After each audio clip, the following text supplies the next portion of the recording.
تصویر کو دیکھیں اور پھر اپنے گریبان میں جھانکیں۔ ہم کتنی آسانی سے کہہ دیتے ہیں کہ اللہ تو نے ہمیں دیا ہی کیا ہے، شکوے شکایات کرتے رہتے ہیں۔ قرآن میں اللہ فرماتا ہے کہ انسان تو پرلے درجے کا ناشکرا ہے۔ افلاک کے پردوں سے جاری ہوا فرمان، والعصر، خسارے ہی خسارے میں ہے انسان۔ ہم دکھ کے جس بھی مقام پر ہوں، ہم سے آگے بہت سے لوگ ہوتے ہیں، انہیں دیکھ کر شکر کی لاٹھی کو تھام لینا چاہیے۔ اور یاد رکھیں، سالک و رضا کا مقام تب حاصل ہوتا ہے جب روح کرب سے گزر رہی ہو اور زبان پہ الحمدللہ جاری ہو۔ جے سونا میرے دکھ وچ راضی تے سکھاں نو چلے ڈاواں، جنہ دکھاں وچ دل بر راضی تے سکھ ہونا تو وارے، دکھ قبول محمد بخشا تے راضی رہن پیارے۔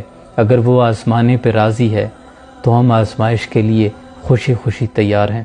اللہ آسانیاں حاصل اور تقسیم کرنے کا شرف عطا فرمائے، آمین۔